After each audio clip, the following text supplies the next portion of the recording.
नमस्ते दोस्तों, आशा है आप सब स्वस्थ और बहुत अच्छे होंगे। इस वीडियो में हम सीखेंगे अपना आत्मसम्मान कैसे बढ़ाएं। मैं स्टार्ट करती हूँ। बड़े दुख की बात है कि बहुत से लोग बड़ी बड़ी कंपनियों, रेस्टोरेंट या होटलों से इस तर्क के साथ चोरी कर लेते हैं कि इतने बड़े व्यवसाय को कोई फर्क नहीं पड़ सकता। ऐसे तर्क कोई औचित्य नहीं रखते। कारण और परिणाम का नियम हम सभी पर प्रभावी बना रहता है। यदि छीनते या चोरी करते हैं तो हमें सोचना पड़ जाता है, यदि हम देते हैं तो हमें प्राप्त होता है। इससे अलग कुछ भी नहीं हो सकता।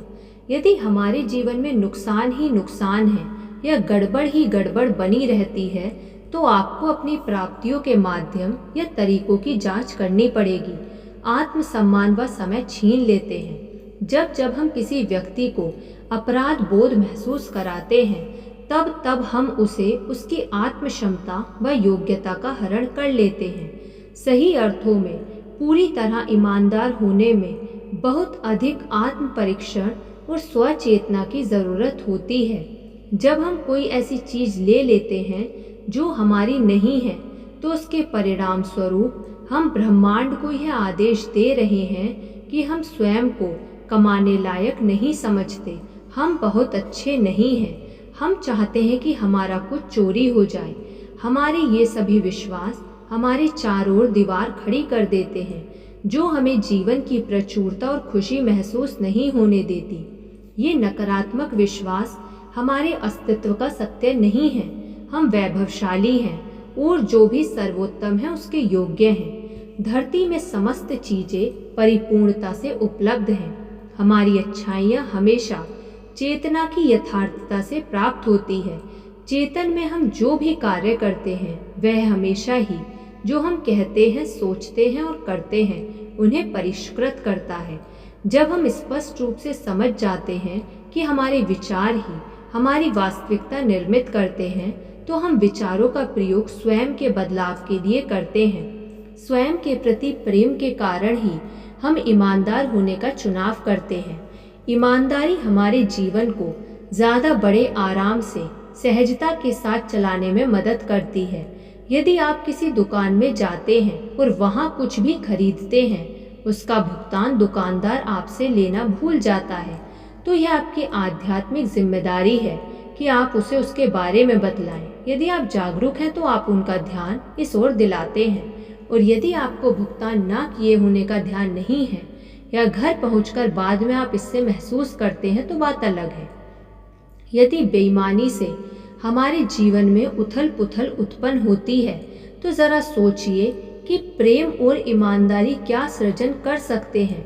हमारे जीवन में जो भी अच्छाइयाँ और अहम आश्चर्यजनक चीज़ें हैं वे भी हमने ही निर्मित की हैं। जब हम ईमानदारी व निःशर्त प्रेम से स्वयं के भीतर झांकते हैं तो हमें अपनी शक्ति के बारे में बहुत कुछ ज्ञात होता है जो हम स्वयं की चेतना से निर्मित कर सकते हैं। उसका प्रभाव हमारे द्वारा चोरी की हुई या गलत माध्यम से प्राप्त किए गए पैसे की किसी भी बड़ी रकम की अपेक्षा अधिक होगा।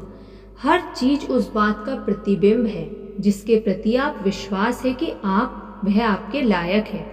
अपने घर को ही लीजिए, क्या यही वह स्थान है जहाँ रहना आपको सचमुच अच्छा लगता है? क्या यह आरामदायक और खुशियों भरा है या इधर उधर कूड़े करकट फैले हैं, बहुत अस्त व्यस्त है? यही बात आपकी कार को लेकर सोची जा सकती है। क्या आपको वह पसंद है? क्या उससे वह प्रेम उभरता है जो आप स्वयं के प्रति रखते हैं? हम स्वयं के प्रति जो विचार रखते हैं उन्हें बदला जा सकता है। यदि आप नया घर बनाना चाहते हैं तो इसकी शुरुआत सही स्थान को चुनकर स्वयं को स्वीकृति भाव के साथ खोलकर कीजिए और ऐसा उद्गार कीजिए कि इसे आपका इंतजार है। जब मैं अपने नए घर की तलाश कर रही थी तो मुझे विश्वास नहीं हो रहा था। मैं यही सोचती रही कि यह है और यहाँ अच्छे अच्छे अपार्टमेंट्स की भरमार है, लेकिन मुझे जो चाहिए वह कहाँ है। मेरी अपनी पसंद का मकान प्राप्त करने में मुझे पूरे 6 महीने लग गए और जो मुझे मिला वह बड़ा शानदार था। जब मैं खोज रही थी तब वह बिल्डिंग बन रही थी और जब वह बनकर तैयार हुई तो मैंने उसे अपना इंतज़ार करते हुए पाया। यदि आपको किसी चीज़ की तलाश है और वह आपको नहीं मिल रही है तो शायद इसकी कुछ वजह है। यदि वह आपको पसंद नहीं है और आप जाना चाहते हैं तो अपने वर्तमान घर को धन्यवाद दीजिए कि आप वहाँ हैं। मौसमों से आपकी रक्षा करने के लिए उसकी सराहना कीजिए। यदि आप उसे पसंद नहीं कर पा रहे तो घर के उस भाग की सराहना कीजिए जो आपको पसंद है। वह आपके घर का कोना हो सकता है। ऐसा मत कहिए मुझे इस स्थान से नफरत है, क्योंकि इससे आपको वह स्थान नहीं मिलेगा जो आपको पसंद है।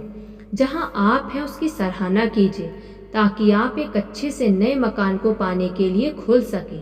यदि आपका मकान अस्त व्यस्त व मैला कुचैला है तो उसकी सफाई कीजिए। आपका मकान आपका अपना प्रतिबिंब होता है। बहुत से लोग, खासकर कैंसर के मरीज, इस यकीन के साथ बड़े होते हैं कि उनके केंद्र में कोई एक बड़ी कमी है, एक ऐसी कमी जिसे छिपाना जरूरी है, तभी उन्हें प्रेम के पात्र होने का मौका मिल सकता है। ऐसे लोग अपनी अंतरतम की भावनाओं को किसी के साथ बांटने के बदले, क्योंकि ऐसे लोग अपने अंदर गहरा खालीपन निर्मित कर लेते हैं, उनके लिए हर संबंध और व्यवहार उनके भीतर उलझन भरे खालीपन को भरने का माध्यम होता है। वे प्रेम मात्र कुछ पाने की शर्त पर ही देते हैं और इससे खालीपन का और गहरा भाव निर्मित हो जाता है, जिससे यह कुचक्र चलता रहता है। धन्यवाद। आपको ये वीडियो कैसी लगी कमेंट करके ज़रूर बताइएगा। यदि आपने अभी तक इस चैनल को सब्सक्राइब नहीं किया तो सब्सक्राइब कर लीजिए और इस वीडियो को लाइक कर दीजिए। धन्यवाद।